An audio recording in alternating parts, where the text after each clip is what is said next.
علم دین سیکھنے کے پیارے بھائی دو طریقے ہیں، ایک تو باقاعدہ کسی مدرسہ میں جائیں جیسے کہ لوگ جاتے ہیں درس نظامی وغیرہ کرتے ہیں، دوسرا ہے بے قاعدہ پڑھیں یا گھر بیٹھے پڑھیں، جیسے آپ ابھی میرے ساتھ پڑھ رہے ہیں تو آپ اپنے دل پہ ہاتھ رکھیں، تھوڑا سا سر جھکا کے غور کریں کہ ہم جو یہ مطلب گھر بیٹھے کتابیں پڑھ رہے ہیں کیا ہمارے علم میں اضافہ نہیں ہو رہا؟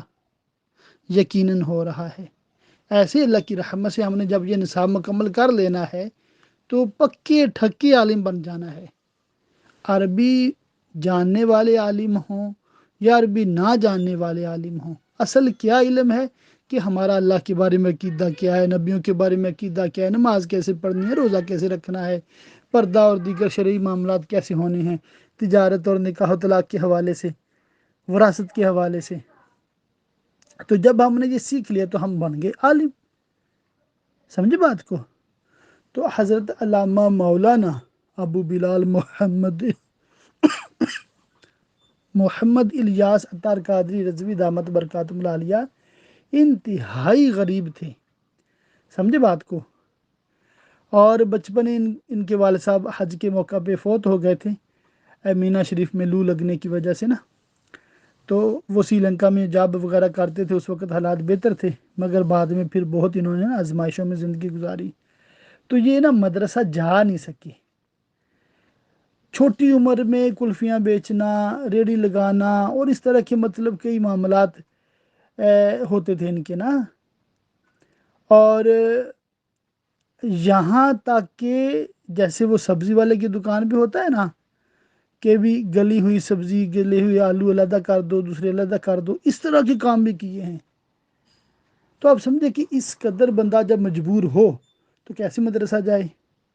پھر ان کا علم دین کا شوق اتنا زیادہ تھا کہ بہت بڑے مفتی اعظم پاکستان تھے مفتی وقار الدین رحمۃ اللہ تعالی علیہ، ان کی مطلب بارگاہ میں حاضری دیتے، ان سے مسائل شریف پوچھا کرتے تھے باقاعدہ جا کر، اور تو مفتی وقار الدین علیہ رحمہ کے پاس 22 سال جا جا کے مسائل پوچھتے رہے ہیں۔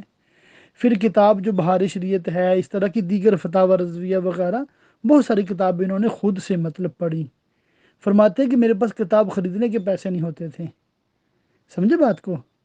تو اللہ کی رحمت ہوئی ان پہ، اتنی خاص کرم ہوا کہ آج یہ ایک دو کے پیر صاحب نہیں ہیں، لاکھوں لاکھ لوگوں کے پیر ہیں۔ یہاں بیرون ملک صرف یو کے میں ان کی 40 سے زیادہ فیضان مدینہ مسجدیں انہوں نے بنائی ہیں۔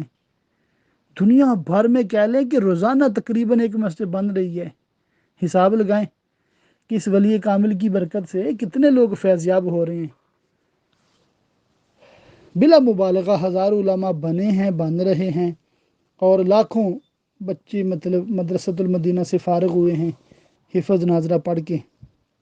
تو یہ بہت بڑے عالم ہیں، اور ان کی خصوصیت یہ بھی ہے کہ ان کی جو بھی کتاب ہوتی ہے نا، جو پراپر مفتی ہوتے ہیں، باقاعدہ مدارس میں پڑھے ہوتے ہیں، وہ چیک کرتے ہیں۔ ابھی یہی کتاب میں آپ کو عرض کروں گا، دوبارہ کھولیے گا، اس کے چند صفحات دیکھیے گا، جو بھی بات لکھی ہے نا اس کے ساتھ نیچے بریکٹس میں ریفرنس لکھا ہوا ہے، حوالہ لکھا ہوا ہے، اور یہ ریفرنس اور حوالہ اس چیز کی علامت ہوتی ہے کہ یہ کتاب میں جو بات ہے یہ انہوں نے خود سے نہیں لکھی، کسی کتاب سے لکھی ہے، اور آج کی دنیا میں اس کو بڑا ویلڈ سمجھا جاتا ہے کہ یہ جو ریفرنس کے ساتھ حوالہ جات کے ساتھ کتاب ہو وہ اتھینٹک ہے۔ لیکن اگر تو کوئی ایسے ہی لکھ دے، ہمیں کیا پتہ یہ قرآن میں ہے کہ نہیں ہے، حدیث میں ہے کہ نہیں ہے، مگر ان کی الحمدللہ ہر کتاب تخریج شدہ ہوتی ہے، ود ریفرنس ہوتی ہے۔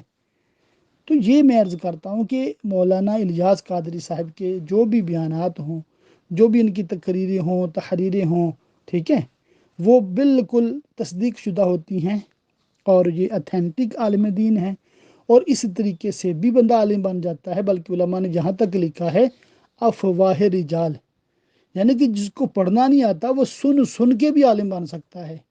تو اللہ کی رحمت ہے، ہمارا یہ اردو عالم کورس بھی اسی کی ایک کڑی ہے۔ انشاءاللہ تعالی ہم نے الیاس قادری کے نقش قدم پہ چلتے ہوئے بہت زیادہ قادری بنانے ہیں، رضوی بنانے ہیں، سہروردی بنانے ہیں، چشتی بنانے ہیں، نقشبندی بنانے ہیں، عالم دین، بریلوی عالم دین، اللہ کی رحمت سے انشاءاللہ تعالی۔ تو یہ کہہ لیں کہ ہمارا عالم کورس اردو جو ہے یہ فیضان امیر اہل سنت ہے۔ ہمارے لیے امیر اہل سنت رول ماڈل ہیں کہ اگر امیر اہل سنت بغیر مدرسہ جائے عالم بن سکتے ہیں تو ہم لوگ جو عالم کورس اردو کے شرکا ہیں ہم بھی بن سکتے ہیں۔ سمجھے بات کو؟ تو یہ تو ہماری محبوب شخصیت ہیں، رول ماڈل ہے ہمارے لیے۔ ان کو دیکھ کے تو ہمیں حوصلہ ملا ہے کہ عالم کورس گھر بیٹھے بھی ہو سکتا ہے، اردو میں بھی ہو سکتا ہے۔ تو ان کو عالم نہ سمجھنا پھر تو ہمارا کورس کا مطلب مزہ ہی خراب ہو جائے گا نا۔ تو اللہ کی رحمت ہے، اس طرح بھی علم سیکھا جا سکتا ہے۔ آپ بھی سیکھیں گے انشاءاللہ تعالی، بہت بڑے عالم بنیں گے۔ اسی طرح آپ سبق پڑھتے رہیں، سناتے رہیں۔ اللہ کی رحمت سے فیضان مدینہ میں بھی جایا کریں، اجتماعات میں جایا کریں، اور ہو سکے تو مدنی قافلوں میں بھی سفر کریں۔ تو آپ کو پتہ چلے گا کہ ان کی تحریریں، ان کی تقریریں ماشاءاللہ کتنے لوگوں کی زندگیاں بدل دی ہیں، کتنے نوجوانوں کو داڑیاں رکھائی ہیں، سنتوں کا پابند کیا ہے، نمازیں کا پابند کیا، کتنی بہنیں ماشاءاللہ پردہ کرتی ہیں، یہاں UK میں بھی نقاب کرتی ہیں، برقع پہنتی ہیں۔ تو بس ہمیں ایسے لوگوں کی قدر کرنی چاہیے۔ اللہ تعالیٰ نصیب کرے، آمین بجاہ النبی الامین وصلی اللہ تعالی علیہ وآلہ وصحبہ وبارک وسلم۔